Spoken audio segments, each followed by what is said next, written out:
नमस्कार बच्चों।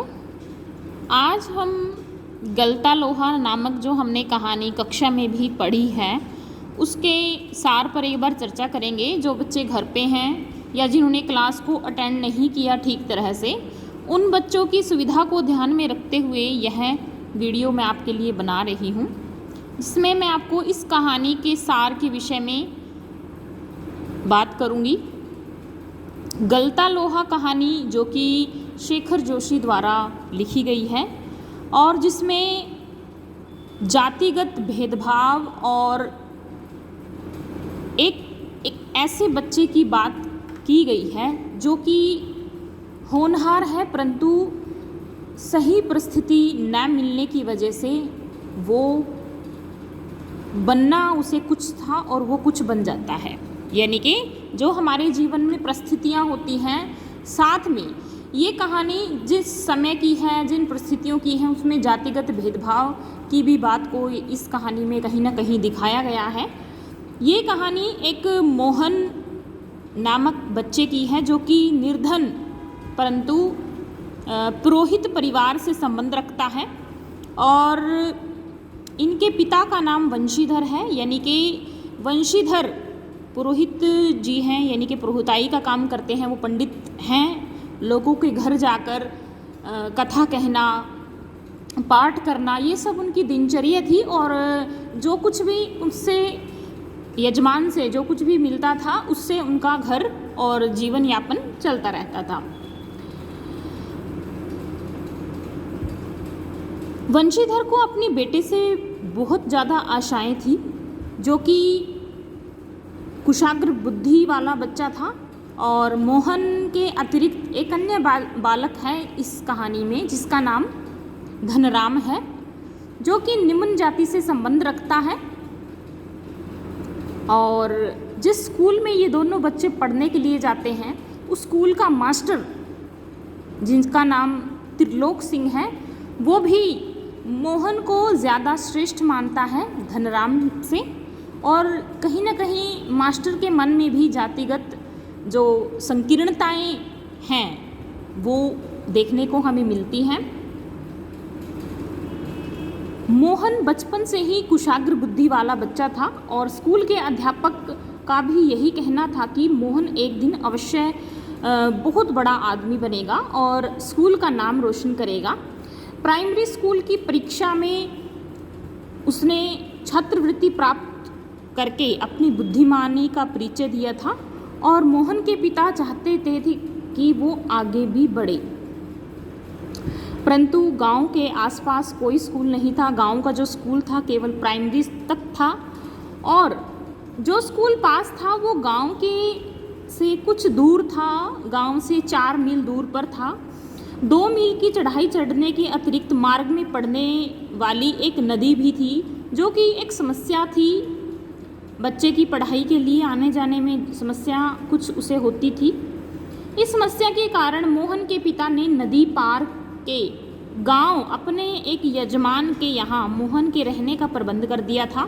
किंतु एक बार नदी में बाढ़ आने पर पुरोहित जी ने अपने बेटे मोहन को वो वापस ले आए थे और उसके बाद लगातार वंशीधर को अपने बेटे की आगे की शिक्षा के विषय में चिंता बनी रहती थी।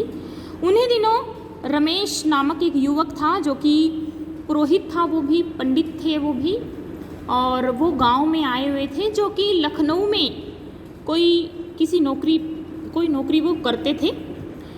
और मोहन के पिता ने मोहन की पढ़ाई के विषय में रमेश के सामने उसकी जो चिंता थी उनको व्यक्त किया।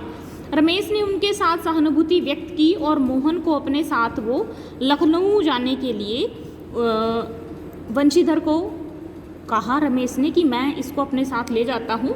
जहाँ 4 लोग खाना खाते हैं वहाँ एक और खा लेगा तो कोई फ़र्क नहीं पड़ेगा। तो ऐसे में वंशीधर को ऐसा लगा जैसे कि उन्हें रमेश के रूप में भगवान मिल गया हो, जिसने उसके बच्चे को या उसके बच्चे की आगे की शिक्षा को करवाने का कार्यभार अपने कंधों पर लिया हो। तो वो बहुत खुशी खुशी के साथ मोहन को रमेश के साथ भेज देता है। परंतु जैसे ही मोहन शहर जाता है। शहर जाते ही जो रमेश है, रमेश के परिवार वाले हैं, उनको एक मुफ्त में कार्य करने वाला बच्चा या नौकर के रूप में मोहन मिल जाता है। वे दिन रात उससे कार्य करवाते हैं और बहुत सारी मोहन जो है वहाँ लखनऊ में सहमा सहमा सा रहता था।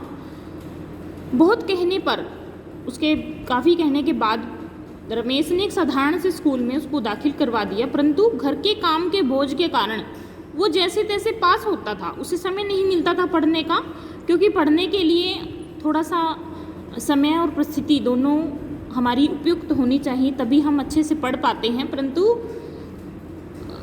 रमेश के घर वाले उससे नौकरों की तरह काम दिया करते थे। गर्मियों की छुट्टियों में भी लखनऊ में ही उसको रखा जाता ताकि रमेश की घर गृहस्थी सुख सुविधा से चल सके। और मोहन ने भी जीवन से समझौता करना सीख लिया था और वो ये सारी बातें अपने पिता को बताकर उनको दुखी भी नहीं करना चाहते थे। 8वीं कक्षा पास करने के पश्चात रमेश ने उसे आगे नहीं पढ़ाया और कहा कि BA MA करके लोग बेरोजगार घूमते हैं, और उसे तकनीकी स्कूल में भर्ती करवा दिया। घर की जो काम थे वो पहले की तरह चलते रहे। 1.5-2 साल के बाद वह तकनीकी शिक्षा प्राप्त कर फैक्ट्रियों के चक्कर काटने लगा। और तकनीकी शिक्षा वे होती है जहाँ पर हमें किसी काम को करने की शिक्षा दी जाती है। कोई चीज़ जब हम बनाते हैं, जैसे कपड़े की फैक्ट्री, लोहे की फैक्ट्री या किसी बर्तन बनाने की कोई फैक्ट्री, तो इस तरह की फैक्ट्रीज होती हैं जहाँ पर हमारे कौशल क्षमता का विकास किया जाता है। और उधर वंशीधर मोहन के विषय में यही सोचता था कि उसका बेटा बड़ा होके क्या अफसर बन के आएगा। परंतु जब उसको वास्तविकता का पता लगा तो उसको बहुत ज़्यादा दुख हुआ। धनराम ने उससे मोहन के बारे में पूछा तो उसने झूठ बोल दिया। धनराम ने भी यही कहा कि मोहन बचपन से ही बहुत तेज बुद्धि वाला था और अंत में गांव मोहन में आकर रहने लगा और पिता के काम काज में हाथ बटाने लगा। एक दिन मोहन खेत में नदी के किनारे कांटेदार झाड़ियों को काटने के उद्देश्य से घर से निकला था और उसने देखा कि हंसुए की धार तेज नहीं थी, उसकी धार तेज करवाने के उद्देश्य से वो अपने जो उसका मित्र था बचपन का धनराम, लोहार के उस स्थान पर गया जहाँ पर वो काम करता था। धनराम गांव के लोहार जाति से संबंध रखता था और मोहन ब्राह्मण जाति का था। मोहन धनराम के लोहे की भट्टी के पास बैठकर उसको देखता रहा। धनराम मोहन के हंसुए की धार तेज करने के बाद एक मोटी छड़ को गोलाकार बनाने की चेष्टा करने लगा। उसने वहाँ से एक छड़ को उठाया मोहन ने और उसको गोल करने की कोशिश की, परंतु वो उसमें सफल नहीं रहा। तभी कुछ देर बाद क्या होता है, मोहन अपने स्थान से उठा और उसने उस छड़ को पकड़कर एक जगह स्थिर कर दिया, यानी कि उसको एक जगह टिका दिया और धनराम के हाथ से हथौड़ा पकड़कर नपी तुली चोट लोहे पर की और उसके बाद उसने लोहे को दोबारा भट्टी में गर्म किया और निहाई पर रखकर ठोक पीट कर लोहे को सुगड़ गोले का आकार दे दिया। और यह सब मोहन ने इतनी कुशलता से किया कि धनराम भी हैरान हो गया था कि वह पुरोहित खानदान के एक युवक द्वारा भट्टी पर बैठकर हाथ डालने पर हैरान था।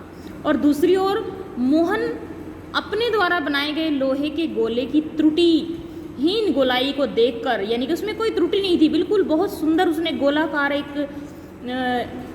वस्तु का निर्माण उसने किया था और उसकी आंखों में एक जो सृजक की चमक होती है वो दिखाई दे रही थी और जो कि जातिगत भेदभाव से कोसों दूर दिखाई देती थी।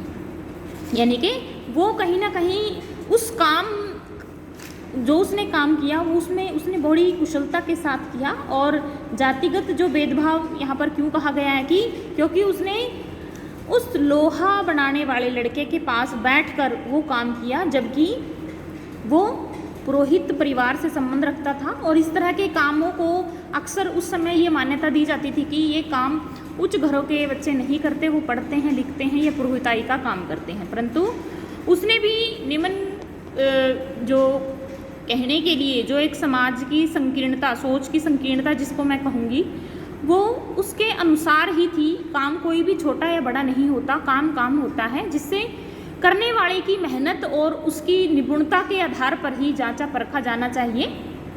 इस कहानी में देहात जीवन में जो जातिगत भेदभाव व छोटे बड़े के भेदभाव की भावना को यथार्थ रूप में दिखाया गया है। वहीं एक जो कलाकार होता है उसकी प्रशंसा भी की गई है कि कलाकार कोई भी छोटा या बड़ा नहीं होता।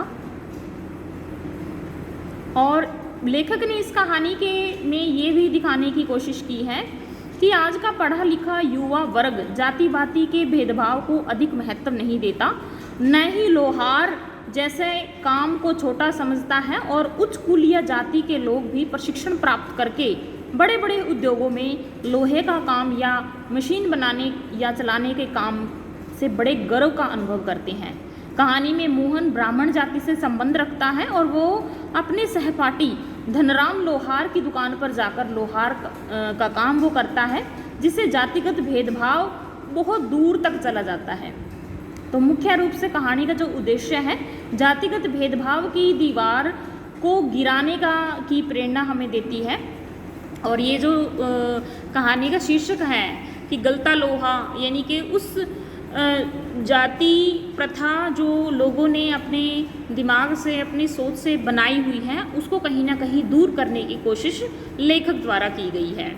और साथ में यह भी दिखाया गया है कि जो परिस्थितियाँ होती हैं मनुष्य की, उन परिस्थितियों के अनुकूल मनुष्य का जो भविष्य है वो तय होता है।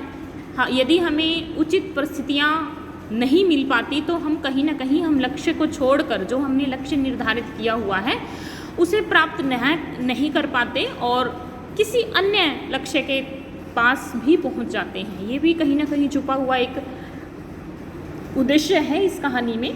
तो आशा करती हूँ आप सभी के ये कहानी जिसका सिर्फ सार मैंने आपके साथ विस्तारित रूप में मैंने आपको ये कहानी नहीं बताई है, सिर्फ सार आपको समझाया है कि कहानी में मुख्य रूप से मुख्य जो बिंदु है वो क्या है। आशा करती हूँ आप सभी के समझ में आई होगी। आज के लिए इतना ही, धन्यवाद।